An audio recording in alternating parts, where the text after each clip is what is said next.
It's a Festivus miracle! Hey everybody, and welcome to the Two Over Comics podcast. I'm Steve. And I'm Mike. And Mike Kramer. Yes, I understand this is Festivus, it's after Christmas, but it's Kramer, come on. Festivus you should be celebrating all year around. Because honestly, it makes the actual Festivus holiday a lot less painful. Because, bottling it all up in, it doesn't get as messy and violent. Yeah, you let it out day by day instead of it just being one day. The Festivus spirit lives in all of us. All year round. I say anyway. That's the healthy way to celebrate it. But anyway, we're not going to talk about Seinfeld. We're going to talk about another Jewish guy. Not in this episode, we won't. Not in this one. No. We definitely talk about Seinfeld anytime you guys want. Just put it in the comments. Exactly. And we'll listen. I'll do anything you say. Yeah. Anything. He'll even... Wait. Never mind. But anyway, Seinfeld was created by obviously Jerry Seinfeld and Larry David, two Jewish guys from New York. We're going to talk about two other guys, Jewish guys from New York, Jack Kirby and Stan Lee. And they created the Fantastic Four and Avengers, and that's what we're going to be talking about right now. Marvel's newest non-event, Empire, with a Y, so you know it's sci-fi because it's not spelled with an I. And Mike... this whole thing started off a couple weeks ago with a one-shot, a very long, exposition-heavy long shot called Incoming. You need to finish. Oh, wait. I'm sorry, I fell asleep. It was so boring. Mike, it's a true story. Mike didn't finish it. I didn't because it was so boring. This is something, and I usually don't really... I may have in the past said something was boring on the podcast. So you can correct me if I'm wrong. I said, Mike, you're an asshole for dummy. You don't remember any of your podcasts. No one ever say that. No one's ever said that. You know, they won't. But I'm giving it to them. I don't ever remember saying a Marvel comic book was boring. I've said that things weren't great about certain books, like the artwork wasn't that great, or we've done our Dan Slott run and all that jazz. But my God, was it boring? I started to read it. I got to the part where Jessica Jones goes to see Captain Marvel in Maine. I stopped reading. I'm like, all right, I'm done. And she doesn't either. And then I got up to the New Warriors part, and I stopped caring. And I love the New Warriors. Again, that's another book that one of the reasons why I think it didn't do well is because there's too many characters. And this, New Warriors? Yeah. Well, I think they changed the whole thing because before it was obviously like a team, like a Marv Wolf and George Perez Teen Titans, like for the '90s kind of. But then they did like the reality TV show, and that led to Civil War. And they lost their way after Fabian Knight, I forget how you say his name, the Sizes, and Mark Bagley left. What did I say? Young Warriors? What did I say? Young Warriors, yeah. You were right. Never second guess yourself, Mike. No, I'm thinking of the current run of Miles Morales and. That's Champions. Champions, yes. That's not even a book anymore. Thank you, Champions. That was actually a good book. It was, and that's what I meant, viewers at home, even though this isn't live.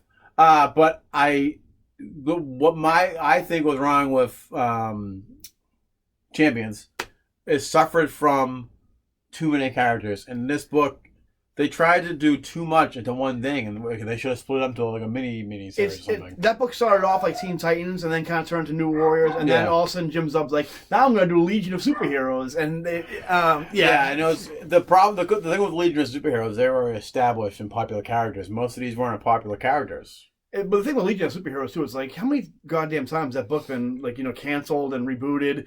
It's like it just got rebooted again by Bendis, and it's not faring too well. That's not really like the blueprint you want to follow. Legion of Superheroes. They have a small niche following. For all the people who say like, I want a new Legion book. I want a new Legion book. Like for like what 3 issues? I've never read a Legion book. I don't think I could not carry less. Yeah. The only time I read that was when Dan Abnett and Andy Lanning did that whole thing with all the Copiel before he was he blew up. The only Legion thing I ever Legion Lost, that was called, I think. Well, the only Legion I ever in media that I've seen was the cartoon of Superman. Cartoon was great. That was good. I'll give him that. Why is there not Smallville? Why is there not a new Superman cartoon out right now? God damn it! The Legion were on Smallville too. Yeah, so that was decent. So anyway, we're going to talk about Empire. We'll talk about Incoming a little bit. Incoming kind of seems like I'll talk about Mike. Just he catches his 8 hours. Did I fall asleep again? Where are we?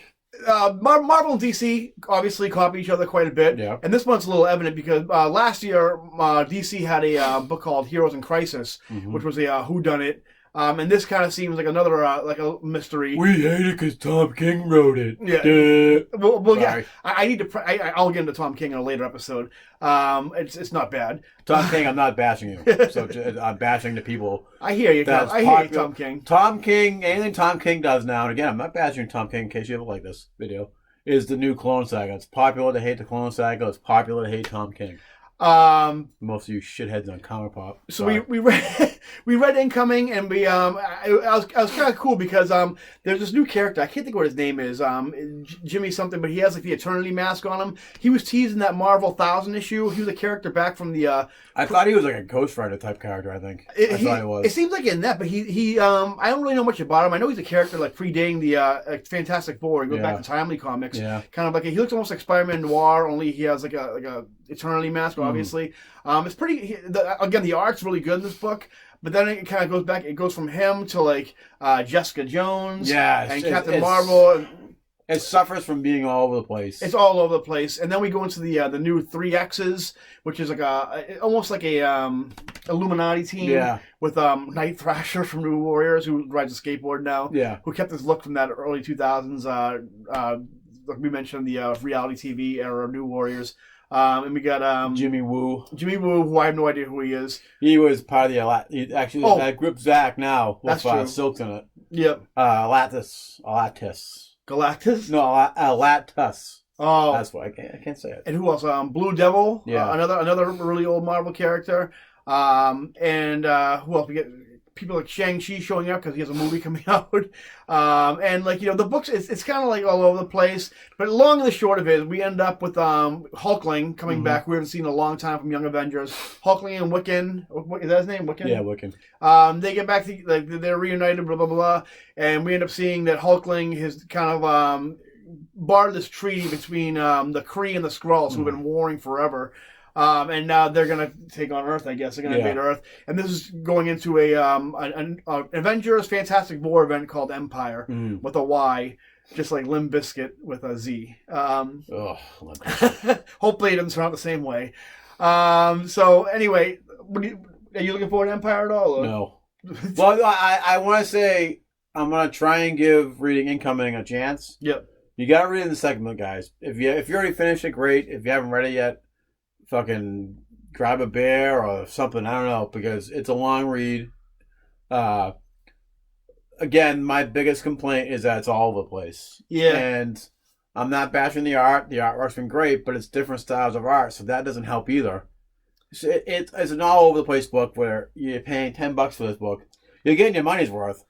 But I feel like something that it could have been split into 2 or 3 issues. I also feel like it's not going to matter in like another year. When I first started reading, I kind of figured it was going to be like one of those weekly Avengers books that have been coming out in the past couple of years. But then now I found out it's just a Fantastic Four Avengers centric book. I don't know how much impact it's going to have on the rest of the Marvel universe. Well, I think it might have some major impact. I heard that this is also coming out of this is going to be another Civil War type thing where young heroes have to register, like Miles Morales. I hope not. Yeah. I mean, it kind of seems cool because, I mean, we've always had these, like, the Kree-Skrull War back in the Avengers book. Mm-hmm. We've always had, like, the Skrull world getting eaten by Galactus and, like, them always fighting against each other, secret invasion, that kind of thing. So it's kind of cool for them to, like, kind of, like, what, why don't we just kind of, like, get together and just, like, put our differences aside and realize we can be stronger together. Then you have a bunch of stuff that kind of, like, affects the Marvel Universe, like the Kree with the Inhumans, the Eternals, and, like, all this kind of stuff. So it could lead to kind of a cool story. It has a good amount of talent behind it. It has Donny Cates is in there, Al Ewing, Dan Slott. I think it's almost like every creator of that book is putting it all into this one event because you have Krull, the Venom god, whatever the hell his name is. I don't think he's involved in this one. I think that's Donny Cates, like he's kind of coming close to the chest type thing, which I think that's going to be the bit. I don't think this is going to be a big, huge event, like kind of like how they've been doing in the past. I think Marvel's done a pretty good job recently of kind of keeping their franchises contained to themselves. I think that's the thing too. This kind of reminds me of like a lot of these creators, like Cates. And like even Slott to an extent, and Nasiba Sobolski, they kind of grew up with us in like the 80s and 90s comics, and so this reminds me a lot of like the Avengers, not in a bad way, but like in the 90s, where they like had these big storylines like The Crossing, and like well, Maximum Carnage, or whatever the hell it was called, Absolute Carnage. Absolute Carnage kind of seeped into all the books, but they turned into miniseries. You see Absolute Carnage, you see this coming out, and you see some of the. It seems like almost like the '90s, where they had these big stories, but they were contained in their own franchise. Like something like the Clone Saga happened in Spider-Man or Maximum Carnage, but it didn't really affect the rest of the Marvel universe. Yeah. You saw Ben Reilly running around, but it wasn't like it didn't have to be this big crossover where everything like the Marvel universe has changed forever. That kind of reminds me of this right now, in a good way, though. Like I said, you have a good amount of talent. Because I haven't been excited about the miniseries since the early, not I want to say early days of since Secret War, not the '80s Secret War, the Bennett Secret War. Yeah, kind of like the Bennett era of miniseries, like House M, Civil War. I like some of those, but it also started this trend of the huge events that the Marvel universe is never going to be the same. Yeah. Which I hope so far Sobalski's kind of done a good job, and I hope it continues where it's just a cool story, it's a cool Avengers story that involves the Fantastic Four, and then it's done with. We're not changing the status quo forever. Yeah. Gucci's really distraught over this. I don't know if it's Jessica Jones that set him off or Night Thrasher on a skateboard. Hey, Gucci, come on down, be part of the show.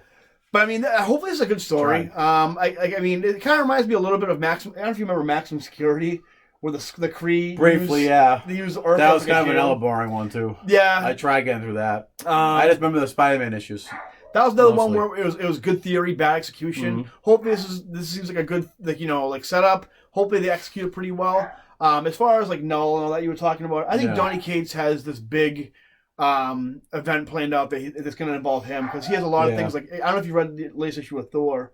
No, the number one where But all his story, like his Silver Surfer, Guardians of the Galaxy, Thor, Venom, they're all kind of tying together, and I think that's going to be the big Marvel event if they have one. I think maybe next year or the year after that. But I mean, Donny Cates, God damn it, he's. They need to end the Venom thing after this, though. Not the book, just the.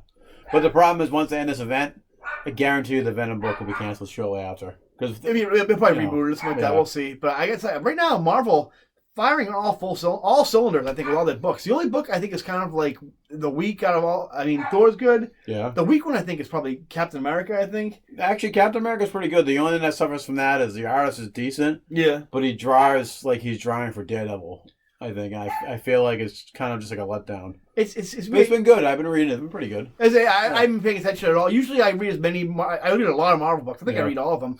I think Iron Man, James Slott's Iron Man is great. I can't wait for Iron Man 2020. I think Spider-Man, obviously with Spencer, is great. What else? The only thing that these books suffer from, and I mentioned it before and you mentioned it, is the lack of a consistent artist. That's not going to change anytime soon, though. I think. I don't know. They just switch back and forth in between it, and it's such a different style, And you got two really great artists on Spider-Man now, Gleason and Ollie. You think they could just switch between those two? I think it kind of hurts the artists too, is the bi-weekly schedule, which I don't think I can go back to monthly comics though. And that's when we did the episode about the our favorite comic book series, and I didn't have Ninja Turtles on there or Power Rangers because now it seems like forever between an issue of Ninja Turtles, but it's just a regular monthly book, which I shouldn't be complaining about. But nowadays, with all the Marvel titles and DC because they just want to pump their numbers up to get higher and higher. And I guess that kind of hurts the industry a little bit. I don't know.